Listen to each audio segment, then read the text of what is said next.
আরেকটি নতুন ভিডিও বানাতে চলেছি আজকে উজ্জ্বলা যোজনা নিয়ে। আমি যেহেতু আপনাদেরকে বলেছিলাম দুটো ভিডিওতে যে উজ্জ্বলা যোজনা কিন্তু সব থেকে বড় ইম্পর্টেন্ট জনকল্যাণ শিবিরে 3 দিন হয়েছে, 17 তারিখ পর্যন্ত। আপাতত 3 দিন হয়েছে, হতে পারে এই মাসের লাস্টের দিকেও হতে পারে।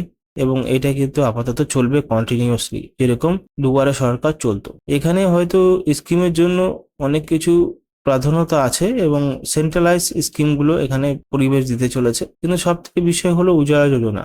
উজ্জ্বলা যোজনা আমি আপনাদেরকে বলেছিলাম, যাদের বাড়ির সিলিন্ডার নেই বা এলপিজি কোনো কানেক্ট নেই, তাহলে কিন্তু তারা কিন্তু বিনামূল্যে এলপিজি কানেক্ট করতে পারে, যেখানে কোনো দালাল ছাড়া বা এলপিজি দপ্তরে গিয়েও ছাড়া। তো এখানে আমরা একটা ফর্ম পেয়েছি, যেটা উজ্জ্বলা যোজনার ফর্ম। হয়তো আপনিও আবেদন করতে চেয়েছিলেন এবং ফর্মটা পেয়েছিলেন, ফর্মটা ফিল আপ করতে পারেননি, বা জনকল্যাণ শিবিরের পরে আমি ভিডিওটা বানাচ্ছি। পরবর্তী বা ফিউচারে যখন জনকল্যাণ শিবির ওপেন হবে বা ক্যাম্প বসবে, তখন কিন্তু আবেদন প্রক্রিয়াটি করে আবেদন করে দেবেন। ঠিক আছে, আজকের এই পুরো বিস্তারিতভাবে আলোচনা করব। জনকল্যাণ শিবির থেকে আমরা একটা ফর্ম পেয়েছি, ফর্মটা নিয়ে আলোচনা করব তোমাদের সাথে। ভিডিও শেষ পর্যন্ত থাকো। এবং এই ফর্মের বিষয়টা হলো একটু আলাদা, যেখানে ফর্মের উপরে লেখা থাকবে কেওয়াইসি, কিভাবে ফর্ম ফিল আপ করতে হয় উজ্জ্বলা যোজনার জন্য। আমি আপনাদেরকে পুরোটা বিস্তারিতভাবে জানবো। যদি বাড়িতে কোনো মহিলা থাকে, বয়স্কত মহিলা বা প্রাপ্তবয়স্কত মহিলা, তারা কিন্তু এই উজ্জ্বলা যোজনার স্কিমটা ব্যবহার করতে পারবে। তো এখানে দেখতে পাচ্ছ চলে এসেছি উজ্জ্বলা যোজনার একটা ফর্ম নিয়ে।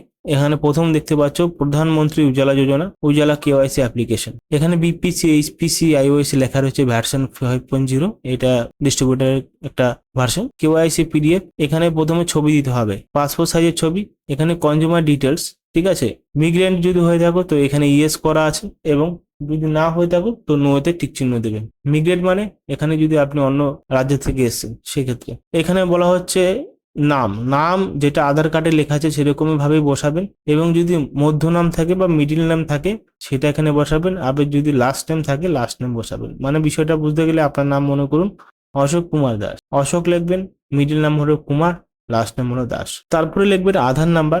আধার নাম্বার যেই 12টা সংখ্যার আধার নাম্বারের পরপর বসিয়ে যাবেন। মোবাইল নাম্বার লিখবেন এখানে। এখানে লিখবেন জাতিগত, মানে আপনি যদি এসসি হয়ে থাকেন এসসি পাশে টিক চিহ্ন দেবেন, যদি এসটি হয়ে থাকেন এসটির পাশে টিক চিহ্ন দিয়ে দেবেন। ডেট অফ বার্থ যে ফরম্যাটে রয়েছে, প্রথমে দিন, তারপরে মাস, তারপরে বছর, যে ফরম্যাটে রয়েছে সেভাবে কিন্তু এখানে ফিল আপ করবেন। এবার নিচে Aadhaar for LPG connection contact information দিতে বলা হয়েছে। Proof of address, proof of address এখানে আপনাকে ক্যাটাগরি সিলেক্ট করতে হবে, মানে ক্যাটাগরি দিতে হবে কি কি proof of address. Mobile number দেবেন এখানে, হাউস বা ফ্ল্যাট নাম্বার থাকলে দিয়ে দেবেন, কমপ্লেক্স বিল্ডিং নাম্বার থাকলে দিয়ে দেবেন, রাস্তার বা রোডের নাম থাকলে দিয়ে দেবেন, এবং আপনার গ্রাম এবং এলাকা সেটা কিন্তু এখানে শহর বা এলাকার নাম দিয়ে দেবেন। সাথে যদি শহর এলাকা না হয়ে থাকে, গ্রাম পঞ্চায়েত হয়ে থাকে, সেক্ষেত্রে শহর এলাকাটা বাদ দিয়ে গ্রাম পঞ্চায়েত নাম লিখবেন। তারপরে 6 নম্বর 7 নম্বর রয়েছে ব্লক এবং সাব ডিভিশনাল।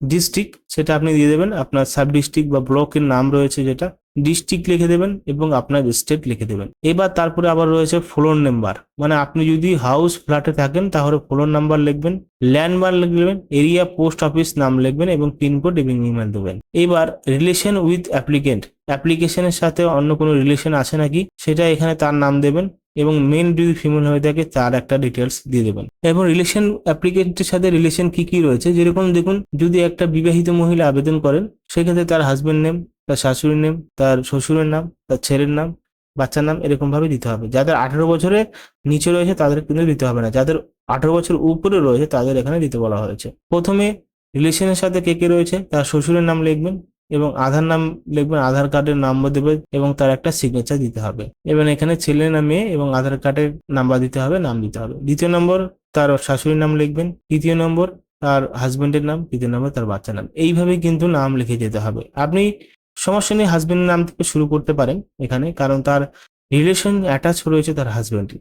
এবং যারা বাচ্চারা 18 থেকে নিচে বয়স আছে তারা কিন্তু এখানে অ্যাপ্লিকেশন করতে হবে না, এবং তাদের কিন্তু এখানে সিগনেচার দিতে হবে, তাদের নাম এবং তাদের আধার কার্ডের জেরক্স দিতে হবে, আধার কার্ডের নাম্বার এখানে ফিল আপ করতে হবে। এখানে যিনি অ্যাপ্লিকেন্ট তার এখানে ব্যাংকের নাম, ব্যাংকের ব্রাঞ্চের নাম, ব্যাংকের অ্যাকাউন্ট নাম্বার এখানে দিতে হবে, এবং যে স্টেট থেকে ইস্যু করছে সেই স্টেট এখানে লিখতে হবে। রেশন কার্ড নাম্বার এখানে দিতে হবে, এবং যদি রেশন কার্ড না থাকে অন্য কোনো স্পেসিফিক ডকুমেন্ট দিতে বলা হয়েছে। এবং 14 point declaration sign beneficiary enclose কেওয়াইসির জন্য এখানে ইয়েস বলা হয়েছে, ইয়েস করবেন। যদি মাইগ্রেন্ট সার্টিফিকেট থাকে সেক্ষেত্রে এখানে ইস বলা হয়েছে। এবার দেখুন সিলিন্ডার 14 কেজি রয়েছে, একটা বার্নার দেবে, দুটো বার্নার, আপনি যেভাবে নিতে চান। 5 কেজি সিলিন্ডার নিতে পারেন এবং চাইলে 14 কেজির সিলিন্ডার নিতে পারেন, বা একটা বার্নারের যে টপ সেটা আপনি নিতে পারেন, না হলে দুটো বার্নারের টপ নিতে পারেন। সবাই এই দ্বিতীয়টাই সিলেক্ট করবে, কারণ 5 কেজি সিলিন্ডার ইউজ করা সম্ভব নয়। তারপরে এখানে দেখতে পাচ্ছেন ডিটেলস প্রধানমন্ত্রী যোজনা। এখানে বলা হচ্ছে ফ্রি এলপিজি কানেকশন দেওয়া হবে অয়েল মার্কেটিং কোম্পানিস থেকে, ঠিক আছে।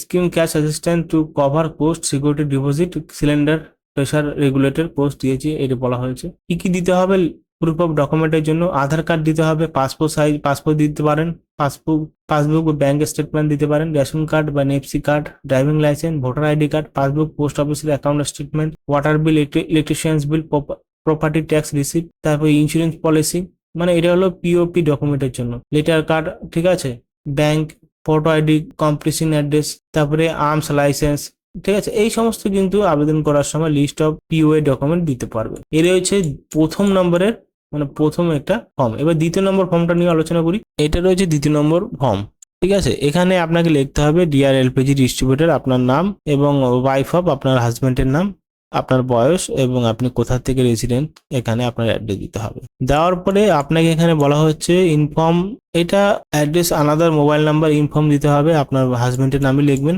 ডেট, প্লেস এবং আপনাকে সিগনেচার করে এই সমস্ত ডকুমেন্ট লাগবে। এখানে দেখতে পাচ্ছেন যে চেক বক্সে চেক করতে হবে, ইস্যু করতে হবে যে কোথা থেকে ইস্যু করেছে, এসসি সার্টিফিকেট, ডেট বসাবেন এবং কোথা থেকে ইস্যু করেছে। তারপরে আপনার যে এওয়াই কার্ড বা আপনার যে রেশন কার্ড যদি থাকে সেক্ষেত্রে আপনি এখানে দিতে পারেন এওয়াই রেশন কার্ড। তারপরে এখানে আরো রয়েছে এসটি, এইখানে দেখতে পাচ্ছেন মোস্ট ব্যাকওয়ার্ড ক্লাস, মানে এই সমস্ত ডকুমেন্ট দিলে সমস্যা নেই, আপনি যে কোনো একটা ডকুমেন্ট দিতে পারেন। এখানে এটা হলো ডিপার্টমেন্ট থেকে আপনাকে রিসিভ কপি দেওয়া হবে। তারপরে আপনাদের সমস্ত কনজিউমার, বই, এলপিজি সিলিন্ডার সমস্ত কিছু আপনাদের কিন্তু দেওয়া হবে। তো এইভাবে কিন্তু আবেদন করতে পারবেন। খুবই একটা সুন্দর স্কিম রয়েছে, যেটা আমি ফর্ম পেয়ে গেছি, আপনাদেরকে টেলিগ্রাম চ্যানেলে দিয়ে দেবো। যখনই আবার শুরু হবে জনকল্যাণ শিবির তখন কিন্তু অ্যাপ্লিকেশন করবেন কোনো দ্বিধাবোধ ছাড়া।